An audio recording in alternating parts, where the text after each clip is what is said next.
kind of give an update on any of the guys that are going to be or missed the last game? Let's see. Eric is progressing really good.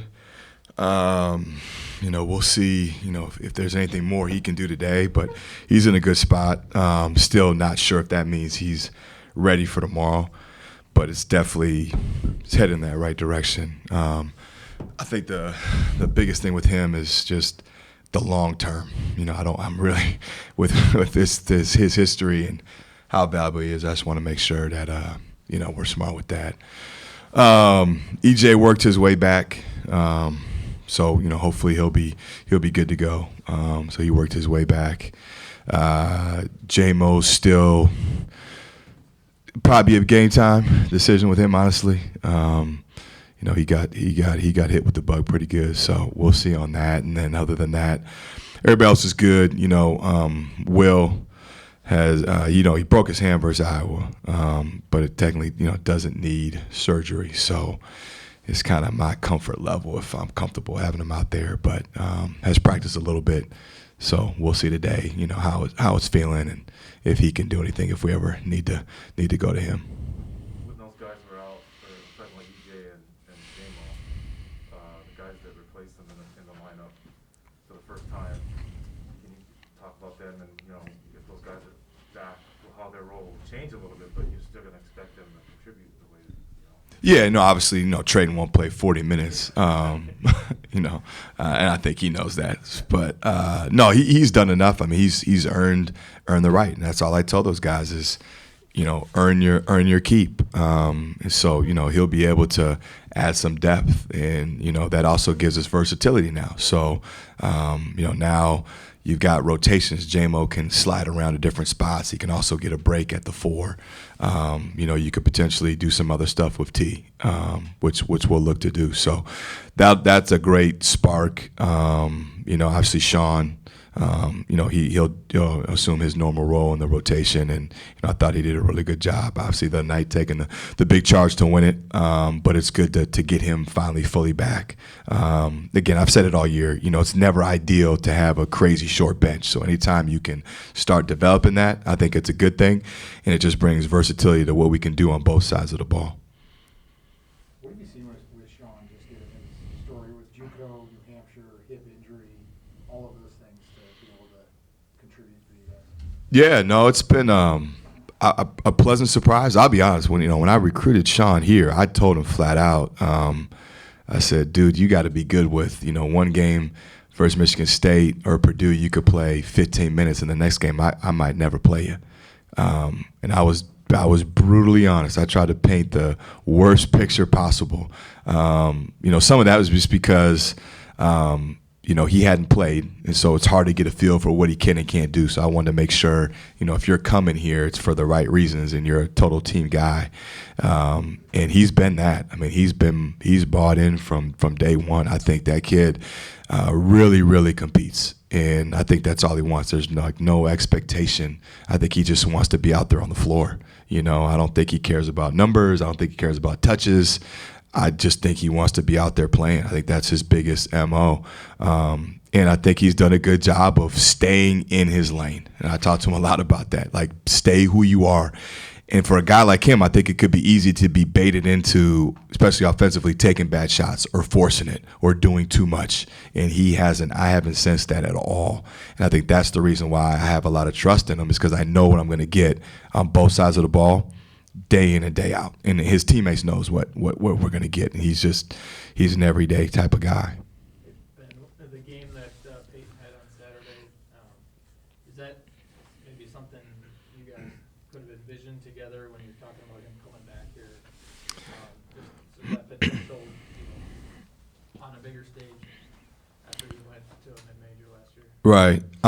Yeah, a little bit. I think that's what he wanted. Not in a selfish way, but I think he wanted to have the opportunity through playing time and position to have a game like that, to have a game like Mississippi State, to have a game like Michigan.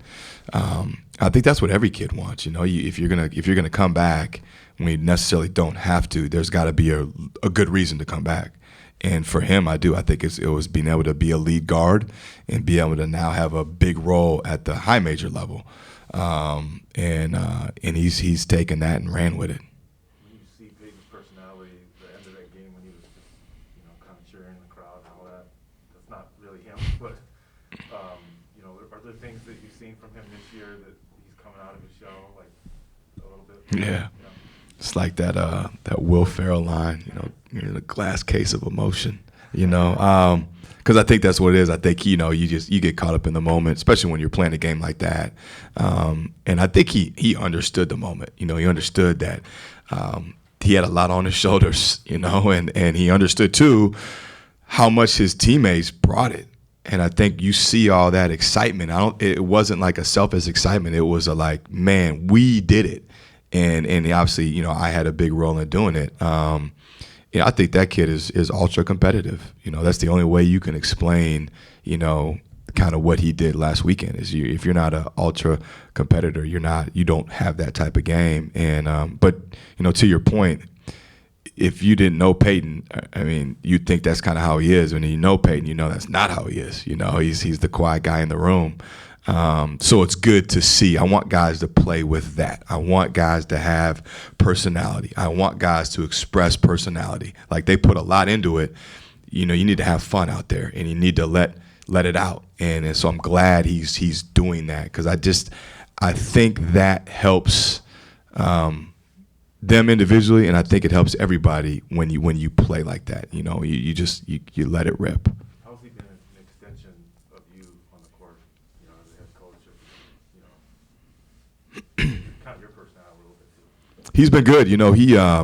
He's finally talking more in timeouts, which I want, which has been a really good thing, showing leadership. I think he's done a good job now. He knows, especially offensively, kind of, how I want things to run and look, and he's kind of taking the bull by the horns, and he's got us organized a bunch. He's called plays on his own, but he just has an understanding of what I want it to look like, and that's comforting. He's being a senior, and that's what you want seniors to be. The guys that you can just have out there, and they understand it, and you're not constantly having to explain it. And so that's why older guys, you love them, because they know it. They've been there, they've done it, and I think he's just done a really good job of understanding me and our team, and knowing what we need to do to win.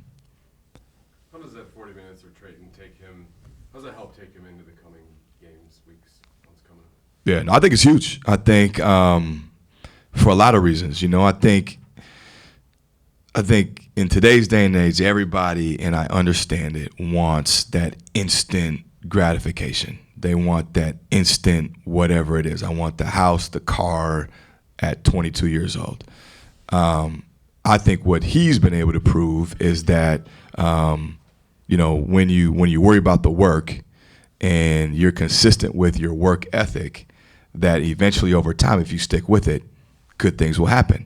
But you only can do that if you prepared yourself. And to his credit, he's prepared himself every day to have a moment like that when the opportunity presented itself. Again, that would not have happened in November, December. But it takes time. And so now he's proven, hopefully to himself, that, now you know what it takes to compete at this level. You've got game experience. Now you also know that you can do it. Now, I want him to play with more force. Like, he had a drive there. I want him to dunk it. He should have dunked it. But all that stuff is good. But now he's learning. And I think, a lot of it is due to just his practice habits and being able to go against Charlie and Eric and J-Mo and get beat up a little bit and keep coming and keep coming and keep coming. I think you see that translate. Like, he doesn't have a lot of back down. Now, part of that's his personality. But I think he's grown that. He's understood, like, this is Big Ten high major basketball, and this is what it looks like, and you got to figure it out. So he's going to help our team, down the road, hopefully big time. I hope this is just the building blocks of what could happen. And he knows, again, he's not going to play 40 minutes, but when he's out there now, there's a level of expectation, right? And it's not with points and rebounds. It's just with effort. It's with energy. It's with just being tough. That's the part that I want him to grow with. Early in the season when he's not playing, you guys talking to him about what you want to see, are you getting the sense that he understood? Yeah, no, he knew. No, he knew. I try to be as fully transparent with guys. The one thing that's interesting is that the players know. Like, they know who should be playing. They know who should be taking shots. They know who should be in the game. Like, because they live it every day. They know. And so it's never really that hard, And I've had a couple good talks with Trayton about it, just to keep him positive. But there were times he came to me and was wondering, hey, what can I do, more? What do I need to focus in on? But he knew and he got it, and I think because of that, he knew what he needed to improve on. Again, it's hard as a freshman. I don't care. You look across the country, you look in our league. Name the few freshmen that are playing. It's on one hand for sure. And there's some highly touted dudes in our league. It's hard, And now you're looking at a guy who's not a natural 5. And I told him that. I said, you have to understand you're unique, and that your skill set is more suited for the 4. And to make the jump defensively, it's going to take time. It's going to take reps. Like, you've never had to do it. It's hard enough. Even J-Mo had to make the jump from guarding on the perimeter at this level. And you're 7 feet. So, give yourself a little bit of leeway and a little bit of time to grow. Don't put pressure on yourself. But if you do that and you continue to get better, then you'll have a chance. And I just think he's done it, What's Williams Arena feel like? There was last year empty arena, year before that. Is it coming back? What do the Big Ten arenas feel like to you right now this year with all that we're going through? Oh, I think they're back. At least the ones we've been at. Indiana seemed back. Michigan State seemed back. Michigan was solid, good. But I think that's the biggest thing. We try to, I probably need to do a better job with our fan base, is just let them know, how much they matter. If you look at the top teams in our league, Michigan State, Indiana, Purdue, Ohio State, Wisconsin, the crowds there are impactful. That's why it's so hard to win there. Obviously, they have a good team, but when you're going against a good team, a good coach, and 13,000, it's tough. And eventually that's what we're building for. We have to do our part. We have to play well. We have to recruit well. We have to have a good style of play. We have to give effort. I get that. We have to have all that for fans to want to spend their money. My hope is that if they do that, they also understand that they are part of this, that we need them. I think every coach, and I watched almost every press conference, and Coach Holtman said it today, the barn is a hard place to play when we're playing well. And it's because you have a good product on the floor, you have a good team, a good style, but it's also the fans.